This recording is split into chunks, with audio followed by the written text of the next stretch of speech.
in gospodje, pogovor o knjigi Usporedni mehanizem globoke države, kar se muzeja tiče pravzaprav nadaljevanje prispevka, ki ga je današnji gost dr. Adam Pezdir napisal za ta naš katalog te razstave in pravzaprav pove, da je kar zapleteno razumeti Slovenijo. Se pravi, republika ob 30-letnici pa na nek način dokazuje, da se demokracija splača. Splača se seveda za radovedne ljudi in splača se za tiste, ki skušajo to, kar vidijo, tudi povedati. Med nami je tak nedvomno Igor Omenza, je Ivo Žajdela tukaj, Alenka Kuhar in še marsikdo. Se pravi, demokracija preprosto omogoča radovednost in proizvodnost znanja. In ta proces pa seveda poteka v razmeroma zanimivih okoliščinah.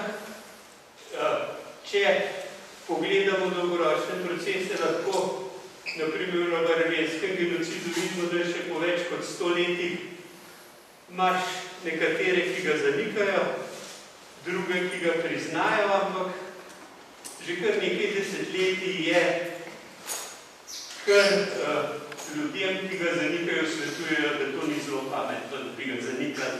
In tema, ki jo je Rado v tej knjigi načel, je pravzaprav ta tema, ki bo spet eden od lakmusovih papirjev razprave za prihodnost, ali je naša demokracija tako močna, da bomo znanje, ki nam ga Rado ponuja, sposobni prevesti v mogoče bolj normalen obstoj in funkcioniranje slovenske družbe. Jaz mu ob knjigi čestitam, slišali smo že ali pa videli napis, da je to knjiga knjig in se z veseljem veselimo predstavitve. Skratka, čestitke in beseda je tvoja. Jože, hvala za to predstavitev.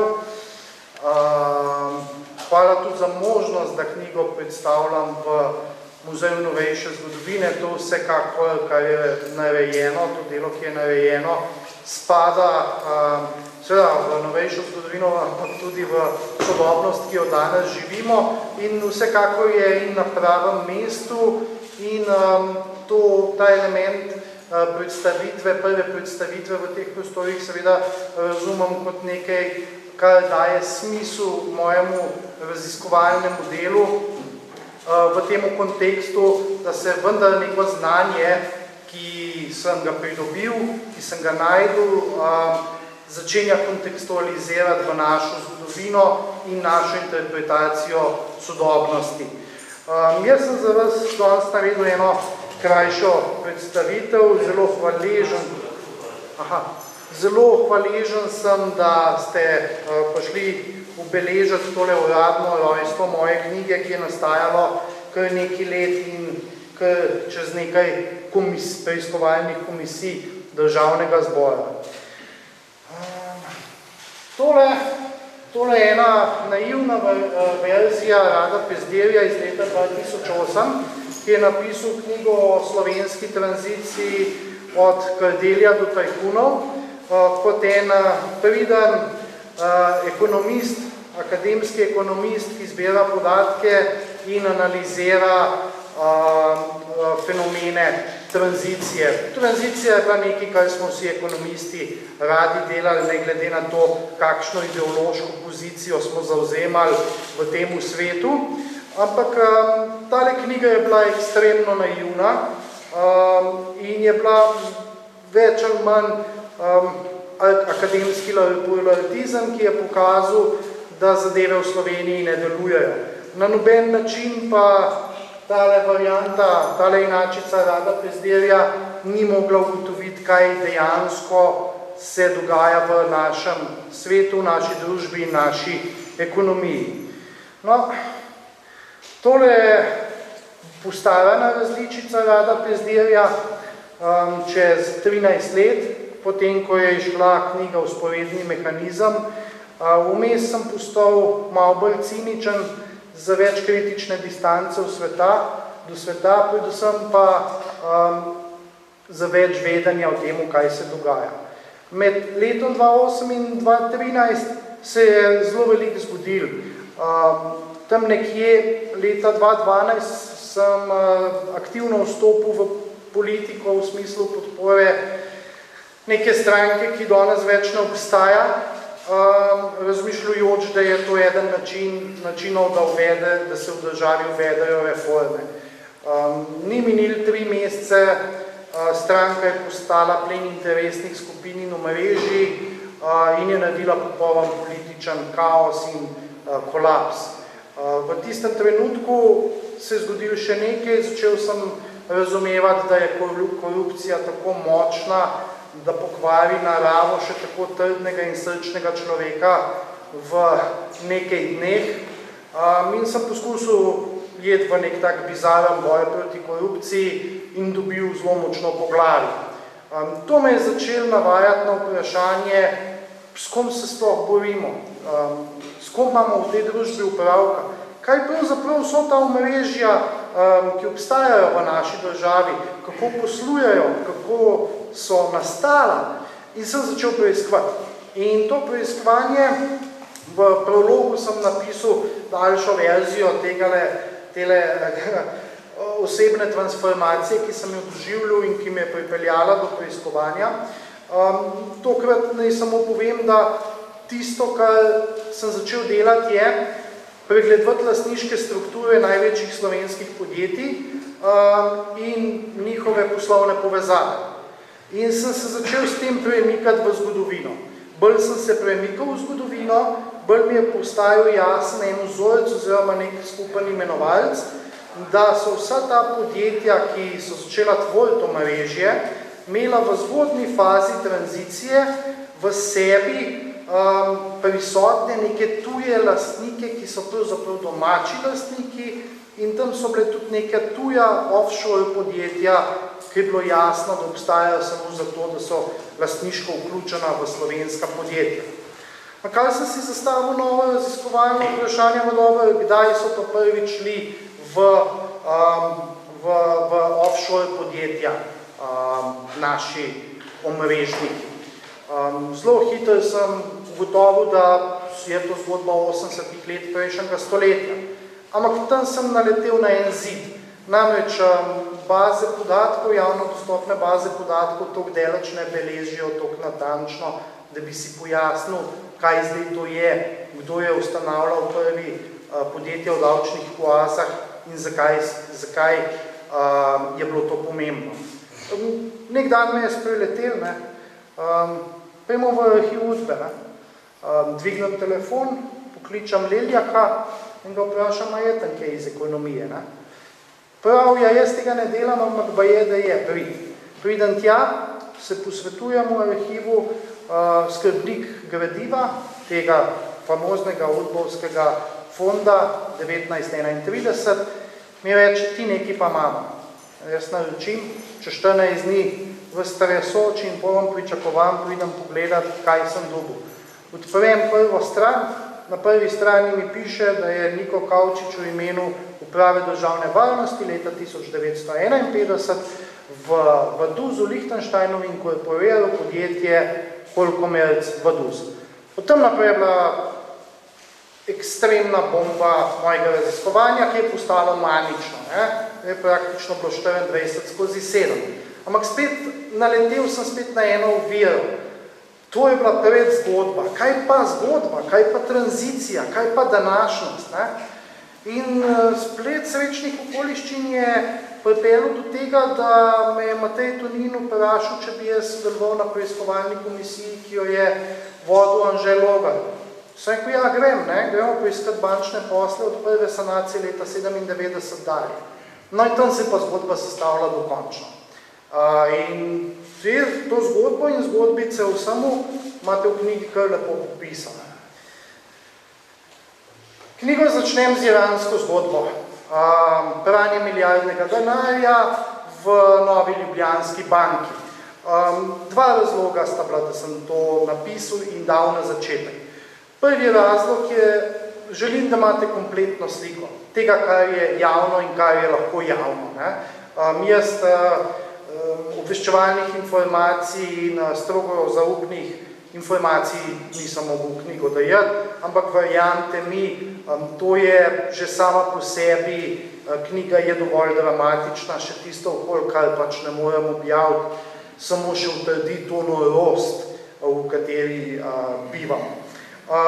To je bil en moment. Ne? Ta drug moment je bil pa, da vas na koncu tega poglavja pravzaprav vprašam, kaj vi mislite. A živimo mi v državi, kjer policisti ne znajo več osnovnih rutinskih upravil narediti, kjer vse institucije zmrznajo in nihče, ne vem, 10 institucij, regulatorjev, ne zna niti pogledati primera. Okay? A imamo primer s popolnoma nekompetentno sesuto državo, ali imamo z nečim globim. In potem se vrnemo na začetek. Ta začetek je pa nekje med 45 in 1950 na Tržaškem. Najprej vas rahlo zamorim z 20 stranmi, v katerem vam točno dokažem, kakšna je bila lastniška struktura vsega tega pošastnega sistema, da je bila lastniška struktura partijska. Potem vam tudi pokažem, kako je denar prišel do Trsta, do slamnatih podjetij, ki jih je imela v svoji posesti partija, z njim pa je upravljala uprava državne varnosti. In potem se zgodba začne razpletati. Gremo v Liechtenstein, v fiduciarju Allgemeines Treuunternehmen, kjer se nahaja to prvo podjetje Nika Kavčiča, Polkomerc Vaduz, ki zaključi konfiguracijo vzporednega omrežja prve generacije. Po letu 1954, ko se uprava državne varnosti umakne neposredno za operativnega dela, se celoten denar in premoženje prenese na neko drugo podjetje, Comexim, ki gosti ravno na temu Allgemeines Treuunternehmen. In prvi operativec, ki razpolaga za sredstvi, ki so zdaj v novem podjetju Comexim, je znameniti Ivan Matija Maček. In v knjigi boste prvič lahko prebrali Mačku eno lepo poglavje. Do zdaj veste, je bilo veliko gibanja, kakšna je bila njegova vloga v ekonomski dimenziji, v ostalih dimenzijah relativno dobro vemo. Ampak ekonomski boste pa videli, kakšna je, in videli boste tudi, da je to podjetje živelo tam nek do leta 1992. Se pravi, se je dotaknilo tranzicije, je omogočilo prenos kapitala, ki je bil predhodno izvožen preko tega sistema nazaj v Slovenijo. Tole je Niko Kavčič, prvi operativc dveh zgodb v času socialističnega samoupravljanja. To je vzpostavitve vzporednega mehanizma z obvodom v Liechtenstein čez švicarske banke, ki je bil izpeljan iz tržaške hobotnice, ki se kasneje naziva za Safti. Potem pa leta 1968 zaslužen še za vzpostavitev sistema vzporednega bančništva na Ljubljanski banki, predhodnici Nove Ljubljanske banke. Zdaj z Igorjem Zomerzo smo se že malo dotaknili na tega, ko smo pisali o kriminalnih temeljih teritorijalne obrambe in Nove Ljubljanske banke, vendar je bila to samo ena epizoda. Tukaj boste zvedeli bistveno več epizod, kako je pošastno deloval slovenski bančni sistem. In ta bančni sistem ima potem ekstenzije do druge sanacije in tudi te zgodbe so kar pokrite. Tukaj je še par udbovskih operativcev, ki so do zdaj bili znani po drugih poslih, jaz pa razkrinkavam zelo resne ekonomske posle. Ta prvi tamle je Edo Brajnik, narodni heroj, in še vse drugo za zraven, narodni heroj, ki je hitro izvlekel pištolo. Ne morete verjeti, da je ta oseba začetek enega epohalnega posla z Izraelom, ki teče do Darka Horvata. Ene prikrite zgodbe med Mossadom in UDBO, ki je bila posvojena v slovenski tranziciji in obrnjena v prav fenomenalen preobrat, ko je Aktiva se združila z izraelskim podjetjem IDB. Jaz vam ne bi preveč zgodbe razlagal, ampak noter se pojavijo fantastični koščki informacij, naprimer posli za Trumpovo plazo v New Yorku, gradnja plaze v Las Vegasu, nekaj, kar absolutno je bilo do zdaj totalno neznano. In je cela zgodba resnično fascinantna. Ta zgodba vas čaka na koncu knjige. V sredini je Dobrajnik, se upravičujem, malo sem zmeden. Prvi je Vitko Hlaj. Vitko Hlaj, še eden izmed nabora narodnih herojev, ki pa je bil med drugim tisti, ki je delal šverc na zvezni ravni. In je bil zelo pomemben element tihotapstva in pridobivanja kapitala, iz katerega sta nastala tako vzporedna ekonomija kot vzporedno bančništvo. In na koncu je Miloš Ugrizek, en izmed šefov, načelnikov Slovenske uprave državne varnosti, Kavčičev tesen sodelavc v vseh projektih ekonomske narave, ki pa je hkrati imel še par enih zelo zanimivih epizod tihotapstva zlata. Tudi to vas čaka. Čakajo vas res neverjetne zgodbe o udbovskem podjetništvu. No, tole je Matija Maček, ki je bil tisti, ki je prevzel sredstva in upravljanje z sredstvi od UDV in jih preselil v podjetje Komeksim. Tokrat s to knjigo prihaja njegova zgodba in je več ali manj koncu gibanja v njegovi vlogi v temu smislu. Tukaj je samo en člen rekonstrukcije, kako je denar odtekal iz Slovenije preko Trsta do Luksemburga in potem v Švico. Adit podjetje, fantomsko podjetje, ki ni obstajalo, ni bilo regulirano, je bilo pa slamnato podjetje Slovenske partije, ki je služilo kot vzvod za pošiljanje denarja iz Nove Ljubljanske banke. To so ključne operacije potekale čez to podjetje leta 1989, ko se je izvozil kapital za eno fascinantno zgodbo, ki je tudi v nulo predelana. In sicer gre za to, da se kapital izvozi v Safti, iz Saftija gre v Luksemburg, kjer ste ustanovili firma Proteus, iz firme Proteus gre pa v Cirih v Proteus Finance, kjer se ustanovi družba v Švici. Zdaj, Vega Proteus iz Luksemburga se v naslednji iteraciji poimenuje Vega Finance. Vega Finance je na vrhu lastniške strukture KB199, ki smo spoznali zgodbe z žilnimi upornicami, mladine in še česa drugega. Tista Proteus Finance v Cirihu pa je firma, iz katere nastane NLB Interfinance, ki je kreditno futrala KB199. In v knjigi boste videli čez tele člene, in to je zanimivo, to je infografika, ki jo je Udba sama naredila. To ni za me, jaz naredil, to je njihovo iz arhiva, kot da tukaj ni obene šizofrenije. Jaz sem identificiral, kako je denar nazaj pretekel. Kam je šel točen denar, v katere družbe? Čaka vas kar nekaj zanimivega branja. No, pa imamo tele leviatane tranzicijske zmagovalce, Janez Zemljarič, Dragan Isajlovič in Ivan Pušnik. Zdaj, jaz ne vem, kdo je bolj premožen, pa kdo je bolj vplivan. Verjetno na koncu Ivan Pušnik, vsi so bili aktivni členi uprave službe državne varnosti, Zemljarič seveda načelnik, Pušnik je bil prvo ime nadzora nad vsem, kar je imel vezal z Nemčijo, Isajlovič je bil pa operativc v tej državi. Zakaj sem vam tole pokazal? Razlog je preprost. V knjigi imate eno precej veliko poglavje, ki se imenuje tranzicijsko omrežje. In tam imate noter dosjeje.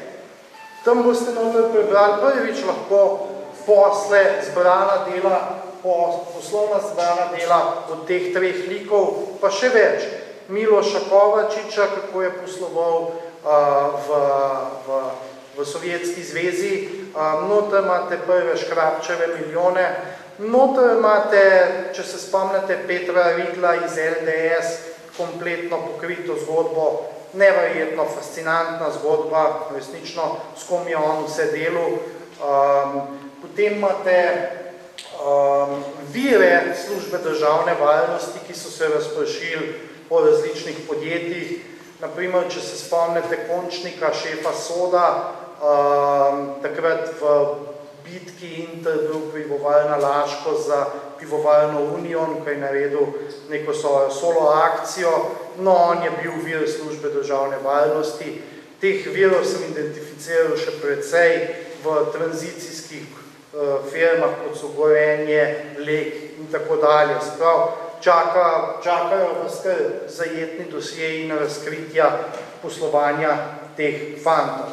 Imamo prve zanimive dokumente. Tukaj na tej sliki sta Niko Kavčič in nekdanji predsednik Slovenije, Milan Kučan. Imajo fascinanten dokument Operacija Merkur, kjer Niko Kavčič po dnevih dnevniško zapisuje, kako poteka v dogovoru in koordinaciji z Milanom Kučanom nastavitev Božidarja Volča na vrh Nove Ljubljanske banke.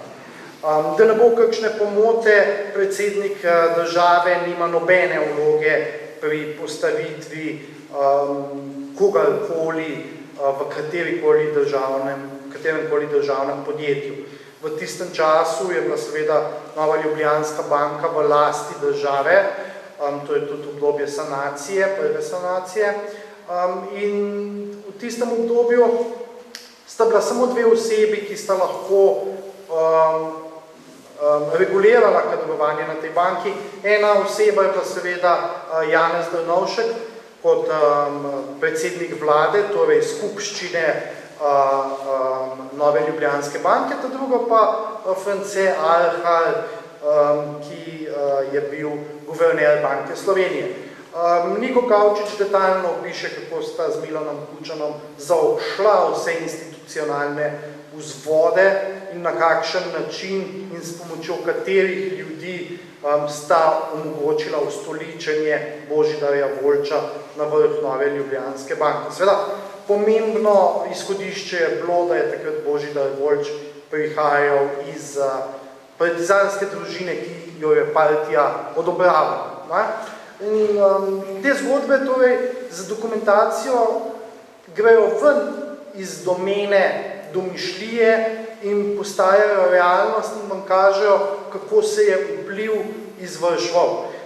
Milan Kučan je tudi popisan v drugih epizodah, še en pomemben dokument je, in sicer dokument vezan na tisto infografiko, ki sem vam jo prej kazal, kjer pač je jasno, da Milan Kučan razume, kakšen je kanal vzporednega mehanizma in kako poteka.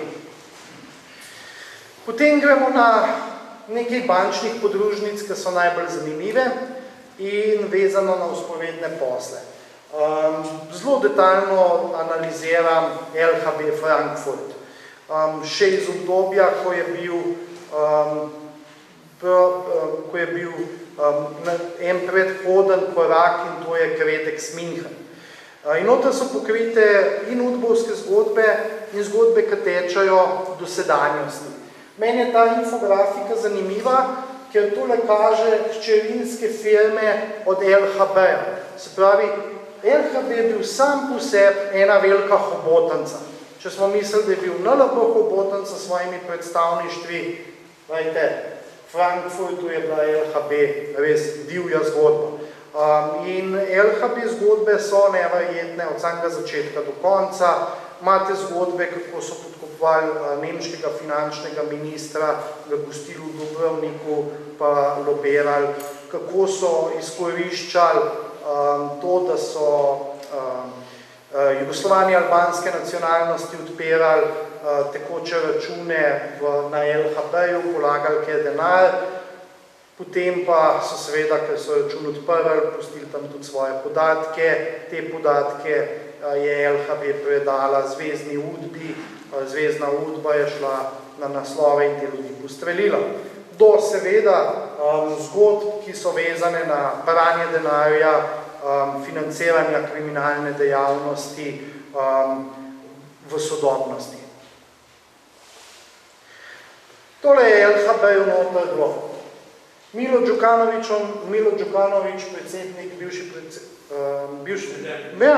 predsednik Črne Gore, je v času državnega tihotapstva, s tihotapstvom cigaret, denarne tokove med Sacro Corono Unido, italijansko mafijo, in Veselinom Barovićem, človekom, ki je bil na čelu kriminalne združbe, ki je iz Črne Gore tihotapila cigarete.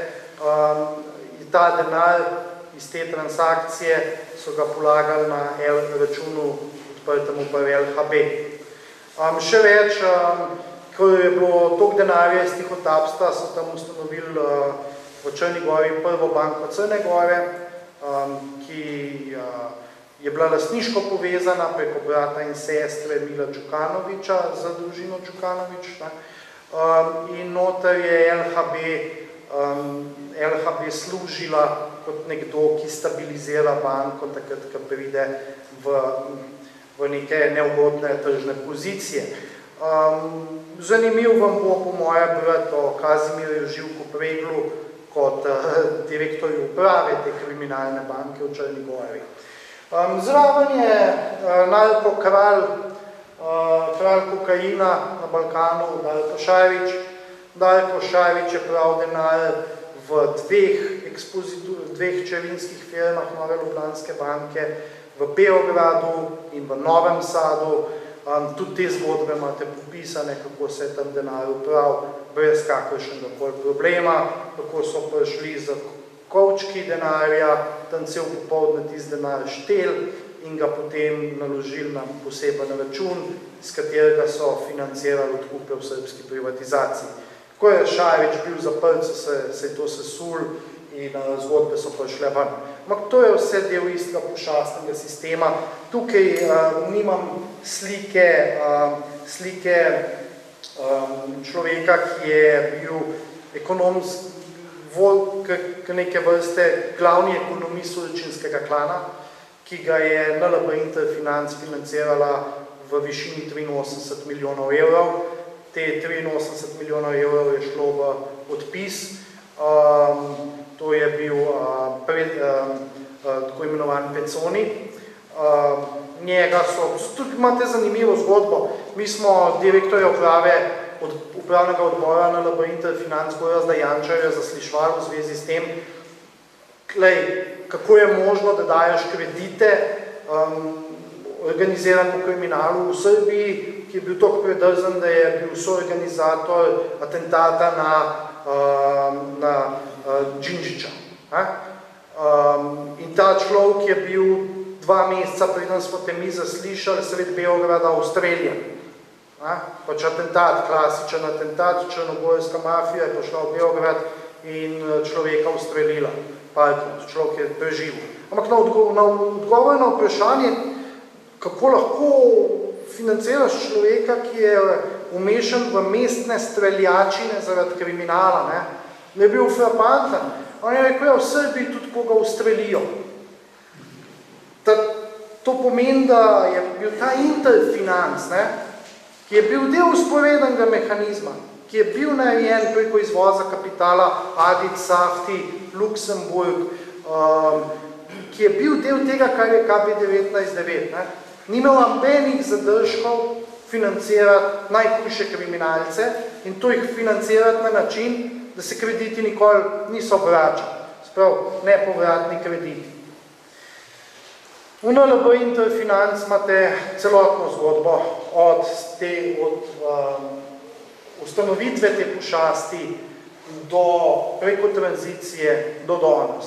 Mislim, da boste presenečeni, ko boste videli, kako dodelan sistem je bil in kako v njemu pravzaprav ni bilo nobenih napak. In ena izmed zgodb, ki je tudi izjemno pokrita, je KB19-9. Jaz sem detektiral celoten mehanizem, kako se je ves Safti prelevil v KB19-9. Nam so nabijali, da Safti več ne obstaja, da tudi če je bila udbomafija, je bila to Saftijom in je to Saftijom zginal, ampak iz knjige, v knjigi boste lahko prebrali, da nič ni zginal. Da se je samo prenesel po enemu posebnemu mehanizmu na KB19-9, skupaj z lastniki, ki so izrazito slamnati. Mislim, da boste presenečeni tudi na količino nekih podjetij po davčnih oazah od leta 1951 do leta 2020. Enostavno je fascinantno, kakšno omrežje je bilo sestavljeno. Opisujem tudi hčerinsko banko LBS New York,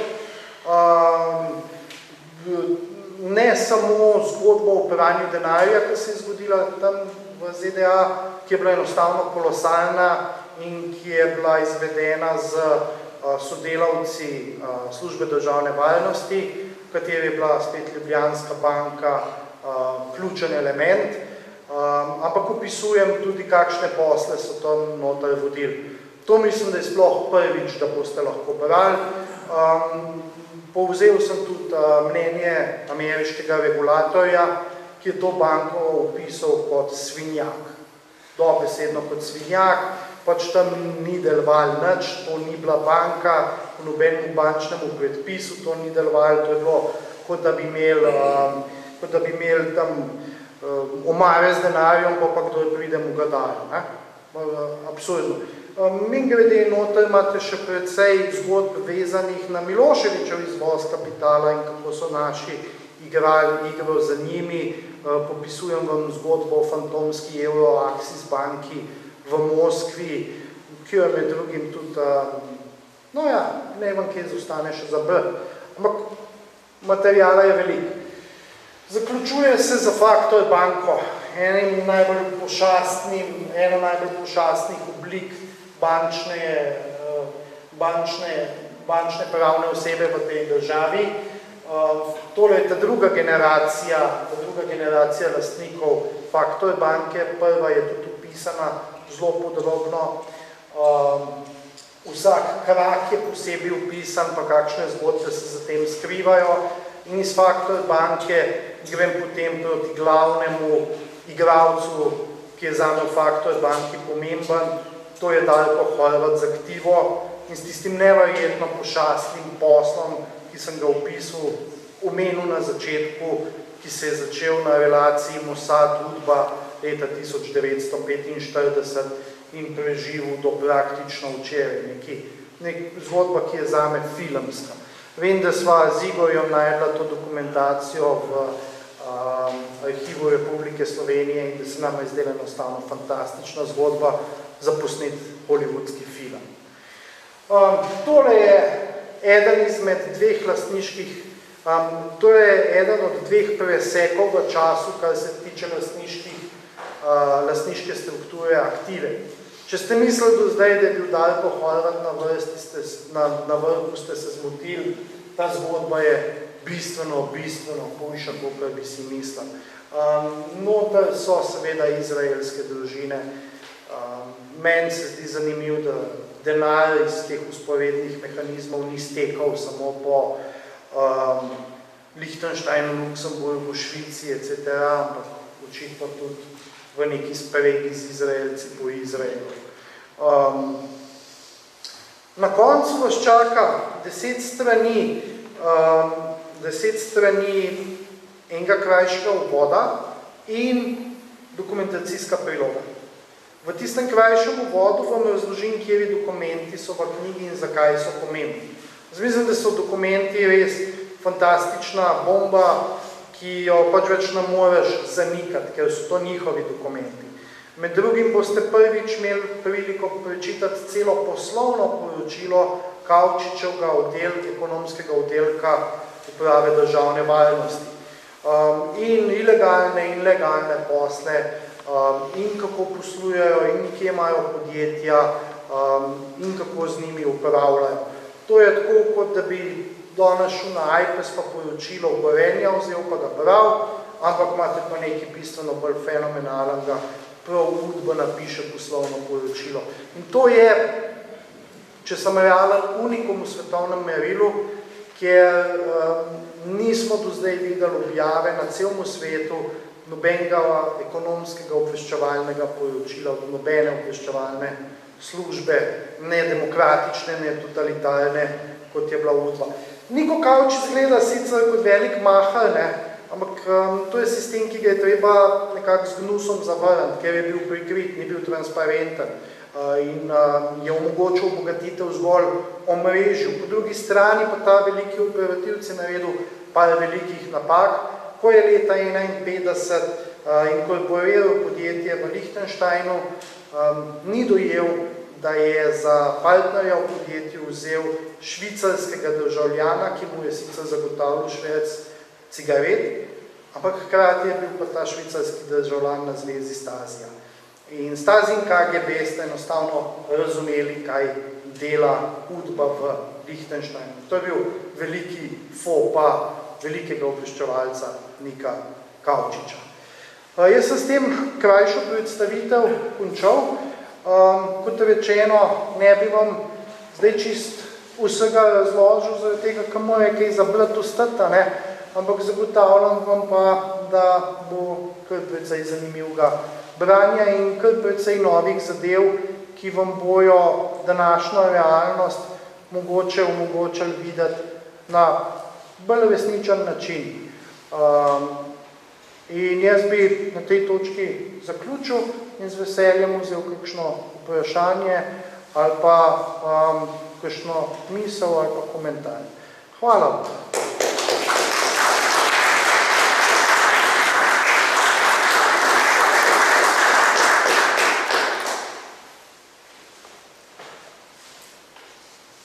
No, dajmo se upogumiti. Danes smo zato, da kaj zdebatiramo.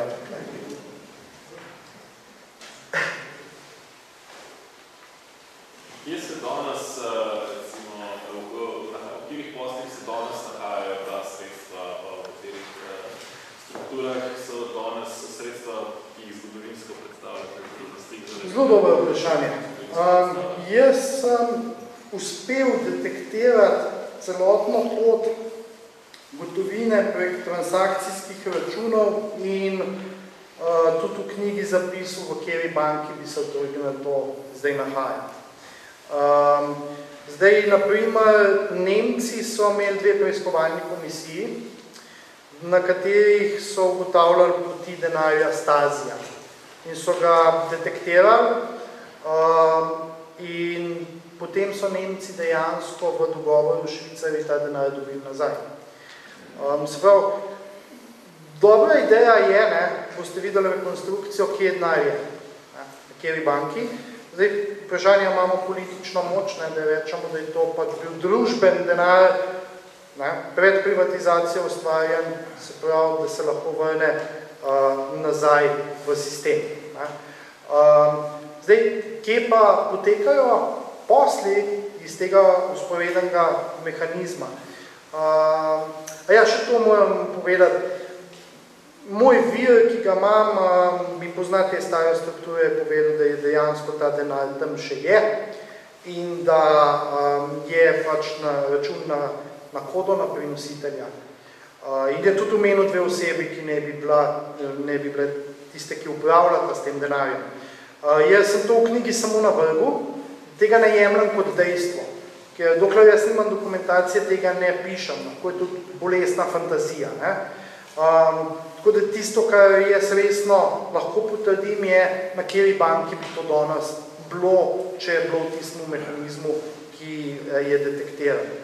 Kateri posli so pa danes, moram priznati, da je sanacija, druga sanacija slovenskih bank in krah bančnega sistema, ki je pač bil zaključen z ustanovitvijo DUTB 2012-2013 in prenosom terjatov na DUTB, da je ta zadeva precej ošibila celoten sistem, kajti NLB je bil vendarle je bil pumpa za te nepovratne kredite za financiranje vseh teh ljudi, ki so prišli iz omrežja, ki je nastalo na vzporedni ekonomiji. Mislim, da je njihova moč zasebno lastnino v bančnem sistemu slovenskem zdaj bistveno zmanjšana. Ne pomeni, da so mrtvi, ampak ne morajo pa več delati na taki nogi, da tako kot Darko Horvat, 300 milijonov prekanalizirajo po davčnih oazah in jih nihče več ne vpraša, kje je ta denar, ali pa kjerokoli firmo hočete, ki je prišla iz tega bolestnega sistema. Kakšne znesko recimo govorimo v tem? Zdaj, zneske je ful težko definirati, ker bi mogel imeti pa celotno dokumentacijo. Dokumentacija je dobro ohranjena, ni pa celotna. Jaz, na primer, za kazino v Portoroškega tle ne popisujem, sem imel dokumentacijo in sem gotovo, da je v 10 letih šlo v Panamo, pa iz Paname v Švico, odkoder je bivši načelnik Eržen dvigoval v gotovini denar, da je šlo približno 250 milijonov evrov današnje vrednosti denarja.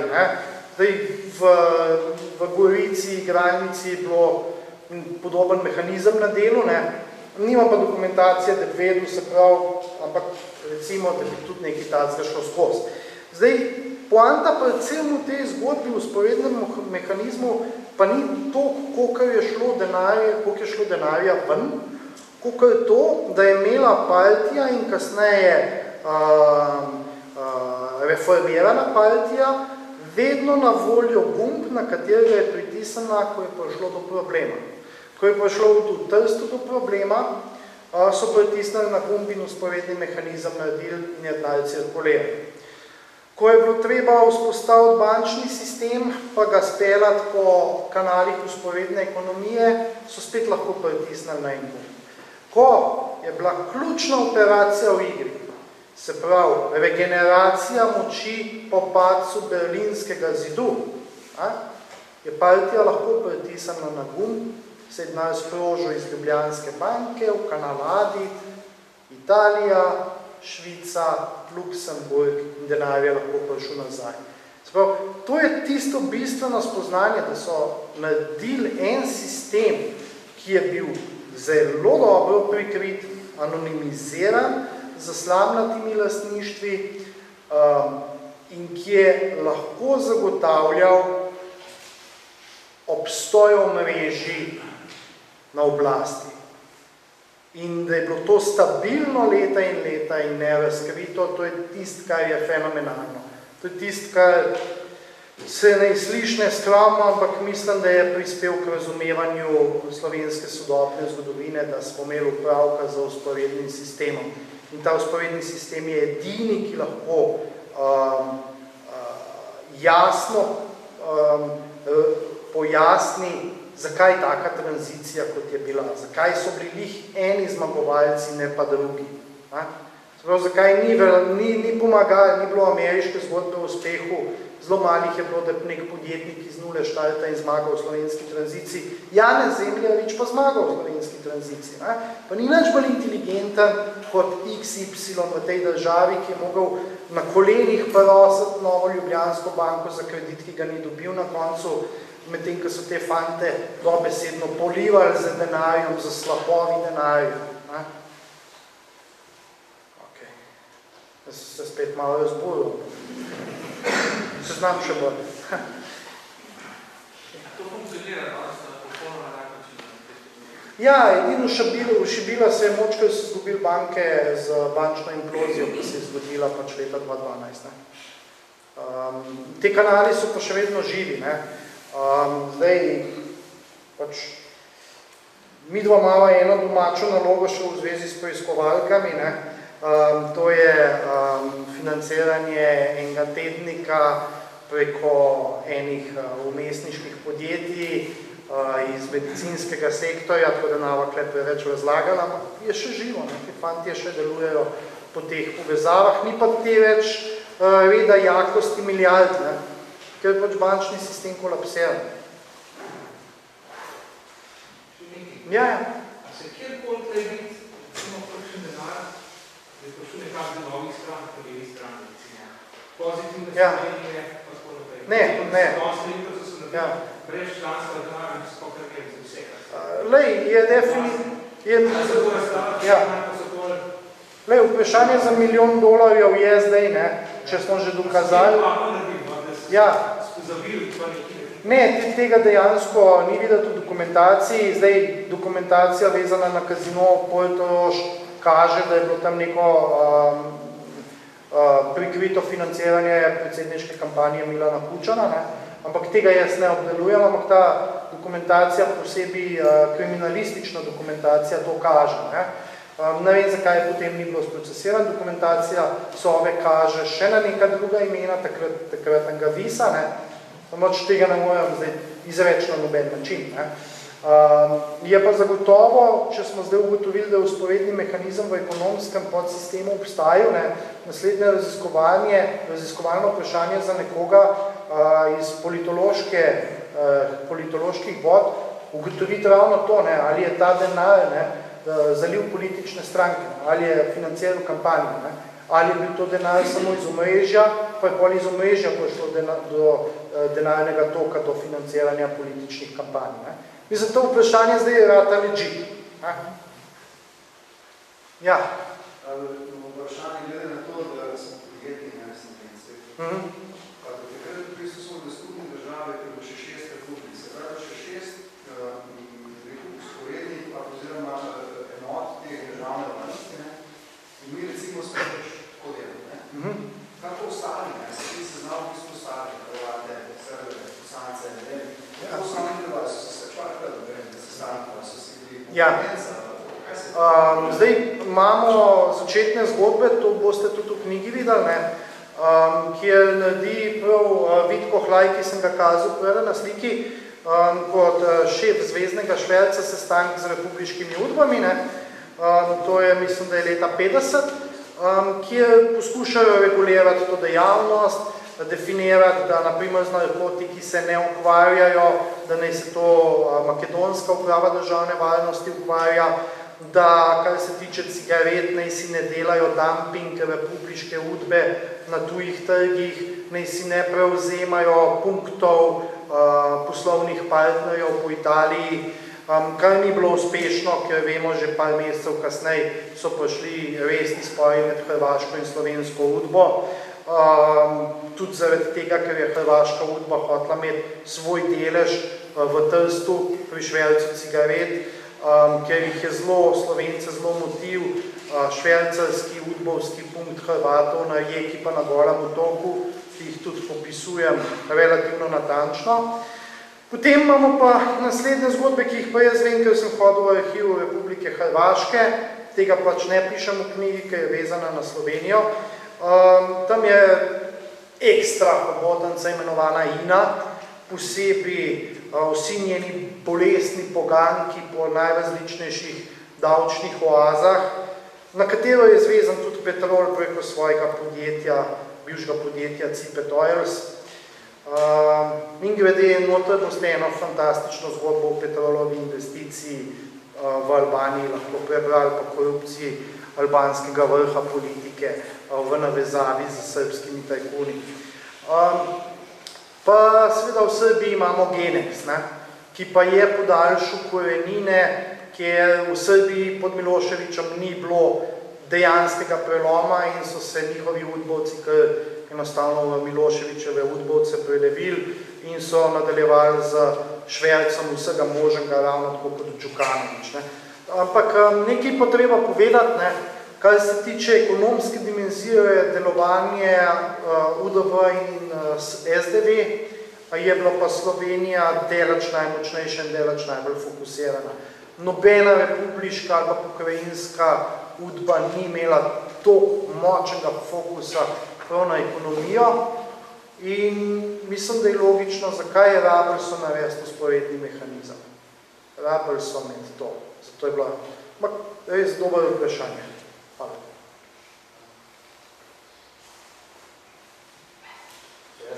Dej, Luka. Če jaz ne postavljam še prav besed. Pač super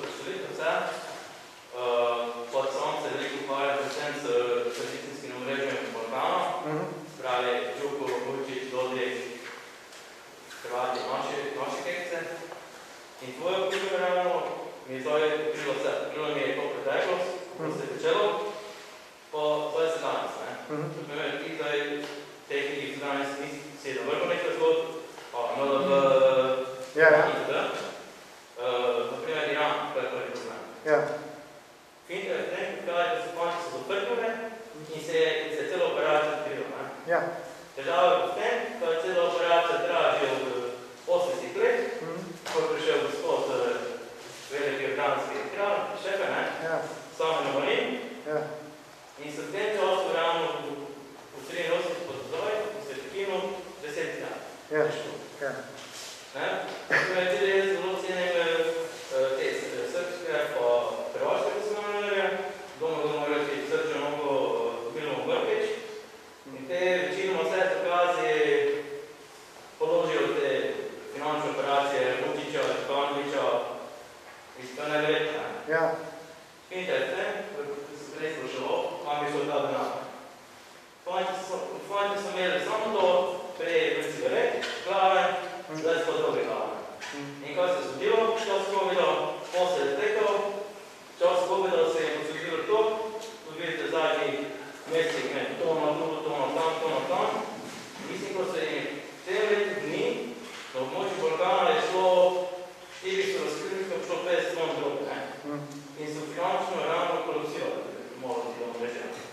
In kom gre večina ta denar, od strojeno zdrogo, postane se neprečino. Tukaj imate eno zelo lepo, nabrobijo, odrasle napravo. Tako, zgodba je zelo zanimiva.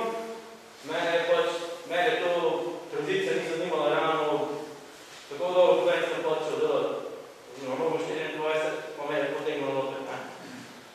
In kako reči samo to, kot sem jaz slišal cifre po to, pa je tradicijsko mreža ravno v sredine 80-ih, zdaj ukradil 200 milijonov je ukradil. Pač, 50% dokazal Marketič prek Borke Vučić, to je napisano v knjigi Krvave balkanske milijarde. Pol pa imaš, naprimer, s tom sistemu kriminalno mreže Martina Šlofa, tam je šlo 150 milijard, slovenci 50, tisti po 2014 davčne baze 75 milijard, in če še zdrave nam še Boškovo analizo, prijem do 200. Po sedaj se tudi to slišal, ta podatek pod kratkim, ko so v Srbiji, sedaj je Srbija v 90 zdaj, pokrali sestane. Definitivno se... Sem slišal večino, upam, da dobim dokaze in jim bom tudi predstavljal slovenske javnosti. No, to je super, ker raziskovalno delo se pač nekje ne zaustavlja. Zdaj smo videli, da obstaja ena še posebna grezenca, kjer so bili presekani banksterji in gangsterji in to je nekaj tisto, kar je splošno zelo strašljivo. Imate pa noto tudi zgodbo popisano, kako so bili dani krediti bratu Zorana Milanovića, aktualnega predsednika Republike Hrvaške, pri čemer je brat dal v zavarovanje za kredit, ker dobro ime svojega brata, ki bo že zrihtel, če se zadeva ne bo dobro odpeljala. In še en zanimiv detalj, kako je ta posel, ki je bil kreditiran, kjer je bil Milanović oblika zavarovanja za kredit, vezan na eno staro udbovsko zgodbo Nika Kavčiča pri Dubrovniku. To, ker sem se še spomnil, kaj lukalih v Balkanu govoril. Še kaj? Ja, Alenka, prosim. Jaz sem zanimanjem poslušala ravno intervju z Beremo s Vrlecom in se mi je zdel očarljiv en drobec, ko si rekel, da je Kavčič, ki ni bil posebej izobražen, tovariš, ko je prišel iz partizanov, v enem taborišču našel enega para-blejskega. Tako. In ga je pač osvobodil najhujših muk taborišča, zato, da je imel tečaj za učenje. Ampak en sam vešč in izobražen gospodarstvenik ni mogel držati po koncu tega izobraževalnega sistema. Ali bi lahko rekli, da je Udba na nek način imela tudi svoj usporedni šolski mehanizem, da je te preproste fante, ki v Udba tudi vem, da ni bil izobražen, Brajnik tudi ne. Oni so morali imeti nek izobraževalni sistem, ekonomsko, saj srednjo šolo, ne bezigajo poveste, če že ne fakulteto. Ali mogoče kaj veš o tem? Je zelo zanimivo, ker leta 1945 prilezejo kot oznovci iz gozda, brez kakršne koli resne izobrazbe in leta 1951 v Liechtensteinu offshore podjetje ustanavlja. Pa v Švici odpirajo račune, pa polagajo silne milijone. To ne pije vode, ne gre skrb. Je pa zanimivo je to, nisem naletel, da bi imel kakšno usporeden mehanizem izobraževanja, kjer bi jih učili kapitalizem čez noč, pa da oni prakticirajo komunizem čez dan. Je bilo pa par ljudi, ki so bili še kako sposobni. To je pa Niko Kavčič imel nos potegniti par ljudi. Najbolj zanimiv je Bronislav Matjan, ki je študiral ekonomijo v Milanu in prej pa v Parizu. Ampak je imel pač par pripetij, ker je bil že takrat hardcore privrženec komunizma in so ga v Italiji zaprli, ampak je bil še kako izobražen in izkazali se je, da je bil Matjan tisti, ki je bil glavni element finančnega inženiringa cele te zgodbe. Ne Niko Kavčič. Niko Kavčič si je nekaj zamislil, pa se je ostalo izvedel. Naprimer, Muren, ki je bil potem svetnik na Ljubljanski banki, je bil tudi hudo vešč bančnik in finančnik in tudi on je bil v tisti originalni Kavčičevi ekipi. Potem je bil Miroslav Šlibar, ki je začel že pred Kavčičem delovati v usporednih mehanizmih v Trstu, pa je potem prišel v Safti kot glavni finančnik in na koncu pač pobegnil na Dunaj, pa postal pooblaščenec Mačkovega Komeksima v Liechtensteinu. Tudi hudo verziran v finančnem inženiringu. Ta nos je vendarle Kavčič imel, da je vzel neke ljudi, ki so bili pred vojno že šolani. Posebej Bronislav Slavko Matjan, ki je bilo za izjemno bistrega študenta in zelo sposobnega operativca v financah. Niko Kavčič je imel samo približen en tak nos za ekonomijo, dost na prvo žogo ekonomijo, je bil pa toliko močen operativc, da je vedel, kako se konspirativno dela in to je bilo ključno, da nihče v tujini ni dobil te zgodbe na pladen, da so oni te ekonomske tokove obveščevalno zablokirali. Če bi danes, Darko Horvat delal samo z obveščevalci, verjetno ga to tankoli ne dobil. Te prednosti so imeli, da jim je to lahko rata. Ampak je dobro, mene sem bil tudi dosti časa zmeden, kako ti tam po Škofjeloki strelaš ljudi med vojno, pa se po gozdu skrivaš, pa v 30 dneh v Trstu delaš streljačine, pa narataš enkrat finančni genij. Mislim, mi vsi ostali ekonomisti smo mogli v šolo kar nekaj let hoditi, kaj tazga. Hvala. Prosim. Vlada Todorovič je 72 Udba obravnila. Kakšno vlogo je on imel v tem sistemu? No, Igor, to je pa vprašanje poznavalca, kaj praviš, Vlada Todorovič je pa ena izmed večjih zvezd tega sistema, Bati Todoroviču, nekaj smo napisala z Igorjem, se si dobil kriminalne temelje knjigo, ampak tukaj je še nekaj več noter. Bata Todorovič je bil neverjetno sposoben srbski poslovnež, ki pa ni imel prave meje, kaj je zakonito in kaj ne. Ampak to ni bilo v Jugoslaviji tako pomembno, samo pač, če si šel čez zakon, pa nisi bil lih na pravi strani partijske podpore, si odletel. In to se je njemu zgodilo, na kaj je šel v tujino. In v tujini je z švercerjem Đoko Anđelkovićem in Juliusom Weissom, nemškim švercerjem, začel ustanavljati podjetja. Ta podjetja so postala kar naenkrat ključna v vzporednem sistemu slovenskega bančništva, toliko ključna, da je celo bivši načelnik slovenske službe državne varnosti Miloš Ugrizek bil tam noter zaposlen.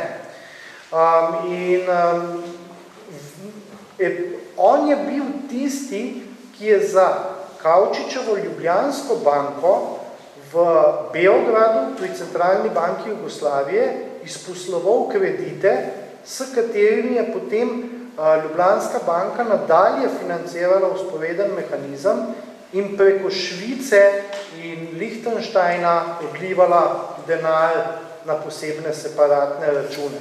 Tako da, Todorović je bil pomemben lik v tem smislu.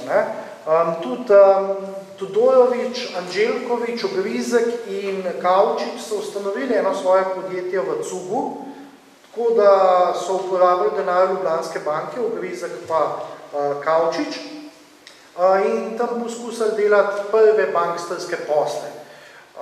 Se pravi, hoteli so priti nazaj na Ljubljansko banko in vzeti kredite za neke investicije, ki so se, kako zanimivo gre ta moja zgodba, končale z kreditom Milanovićevega brata. Ampak Todorović je na koncu imel resen zadržek do Nika Kavčiča, ker je Niko Kavčič stalno govoril, da se neki posli ne morajo izvesti, naj mu prenese denar, pa naj mu da gotovino, da morajo neki pokriti. Pa se mu je Kavčič hotel tako udolžiti, da je Todorovićev žiro račun na Ljubljanski banki na ključno avto zadev, pa podobne zadeve. Ampak Todorović je ful pomembna zgodba.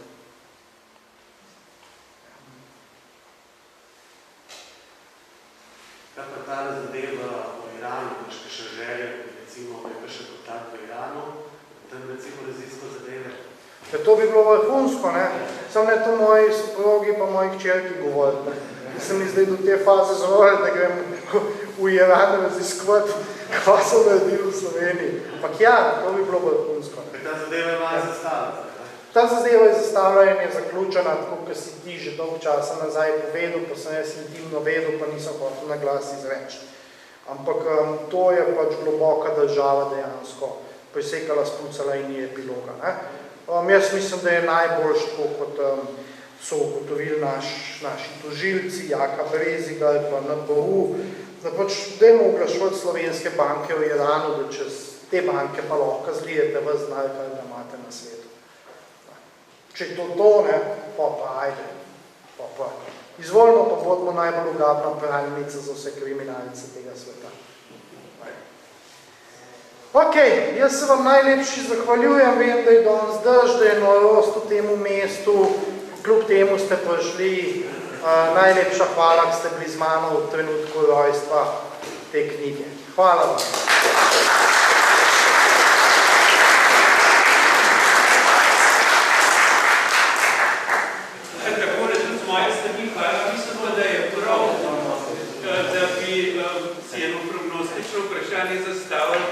A bo ta knjiga deležna odziva javnosti, a bo deležna molka pri določenih sferah in to je tisto, kar sem že prej rekel, a bo ta molk rentabilen. Glede na to, da je knjiga v ponatisu, upam, da molčanje in skrivanje ne bo rentabilno. Hvala, Jož. Hvala vam.